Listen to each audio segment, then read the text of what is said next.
कुछ लोगों का मानना होता है कि अप्सरा साधना में कुछ ऐसी अप्सराएं होती हैं जो बड़ी जल्दी सिद्ध हो जाती हैं और कुछ ऐसी अप्सराएं होती हैं जो कि जल्दी सिद्ध नहीं होती। और कुछ लोग ऐसा समझते हैं। और वैसे तो जहाँ तक कि समझने या न समझने की बात है, सबसे पहले तो हमको सोशल मैसेजेस, सोशल न्यूज से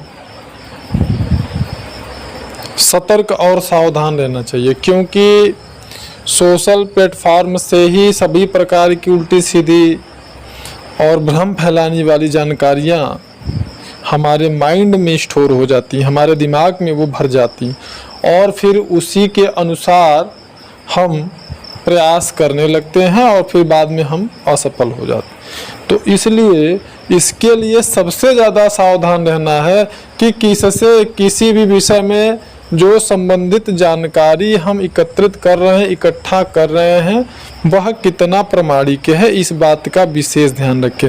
ऐसा मैं इसलिए बोल रहा हूँ कि तमाम लोग आपको सोशल मीडिया पे 1 दिन, 3 दिन, 7 दिन, 11 दिन, कुछ तो ऐसे हैं जो एक ही दिन में 116 अप्सराएं सिद्ध करने की दावा करते हैं, सिद्ध करवाने की दावा करते हैं और ऐसा मंत्र देंगे कि सीधे 116 अप्सरा आपको सिद्ध हो जाएगी एक ही रात में। तो इस प्रकार की चीज़ें अगर जिस भी व्यक्ति के दिमाग में, मन में, मस्तिष्क में भर जाएंगी, बैठ जाएंगी, तो फिर वह व्यक्ति साधना क्यों करेगा? फिर तो वही शॉर्टकट का रास्ता ढूंढेगा। और ऐसे ही लोगों को ये जो व्यापारी गण गुरु मार्गदर्शक पद पे बन करके बैठे हुए हैं, गुरु मार्गदर्शक, वो लूटते हैं, उनसे अर्थ स्वार्थ अपना सिद्ध करते हैं, धन प्राप्त करते हैं। तो इन सब चीज़ों से सावधान रहना अति आवश्यक है।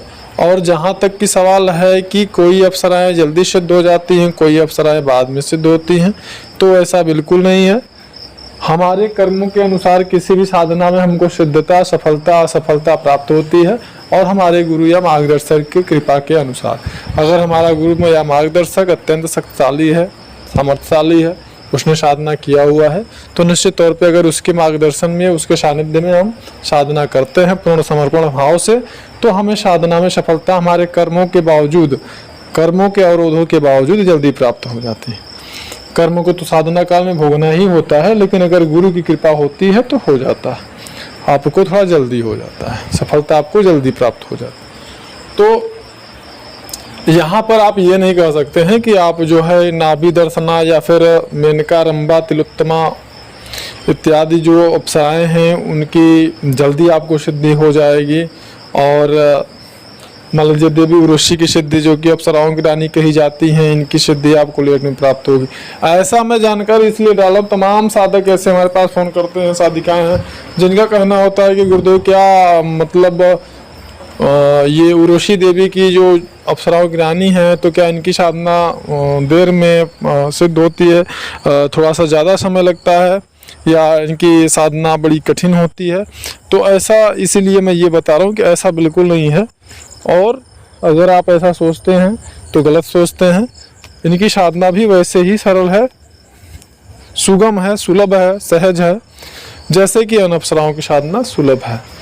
और अन्य अप्सराएं भी आपको सिद्ध होती हैं। और हम इसलिए यह चीज़ बता रहे हैं क्योंकि मैं स्पेशली जो है केवल और केवल देवी उर्वशी की ही साधना करवाता हूँ, अन्य अप्सराओं की साधना मैं नहीं करवाता हूँ। क्योंकि मेरा मानना यह है कि आप उसी स्थान पे, उसी विषय में गुरु बनने की आपको चाह रखनी चाहिए, अथवा आपको गुरु बनना चाहिए जिस पे कि जिस मार्ग पर जब आप खुद चले हों तो ही उस मार्ग का गुरु आप बनिए। अन्यथा अगर आप ज़बरदस्ती या अर्थ स्वार्थ के लिए, धन लाभ के लिए ऐसे किसी मार्ग का गुरु बन जाते हैं जो कि आप स्वयं चले नहीं हैं, किसी को चला रहे हैं, तो आप अपना भी जो है कि नुकसान कर देते हैं और दूसरे का भी नुकसान कर देते हैं। तो ऐसा नहीं करना चाहिए। तो इसलिए मैंने जो साधना किया, मैंने जो किया है, जिस मार्ग पे चला हूँ, बस मैं वही।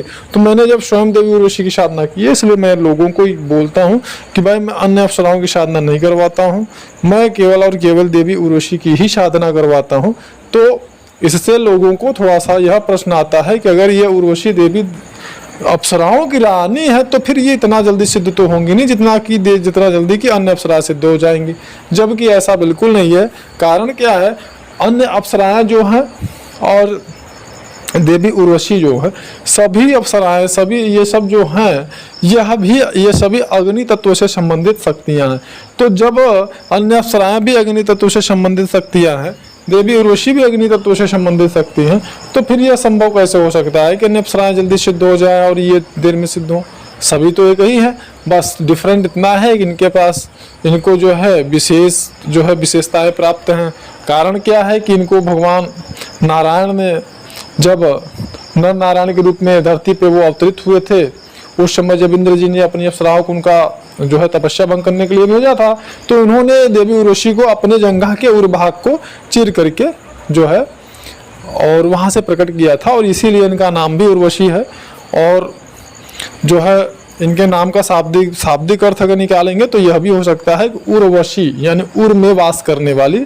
और वैसे देखेंगे तो भगवान नारायण ने इनको अपने जंघा के उर्भाग से चीर करके निकाला था, और सभी अप्सराओं को ये बोला था कि अगर तुम लोगों को अपने रूप पे, यौवन पे और अपनी नित्य कलाओं पे अधिक अभिमान है, तो ये देखो मैं तुम्हारे सामने तुमसे बेहतर जो है अप्सरा को प्रकट करता हूँ। तो ऐसा करके उन्होंने, उनका जो है प्रादुर्भाव उन्हीं के द्वारा हुआ था, और फिर बाद में उन्होंने इनको भी इंद्र की सेवा में भेज दिया था। तो बस केवल इतना ही है।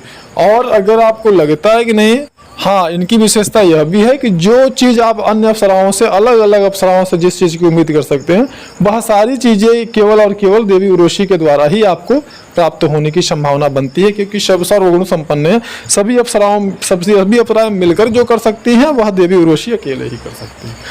तो निश्चिंत रहें और साधना करें।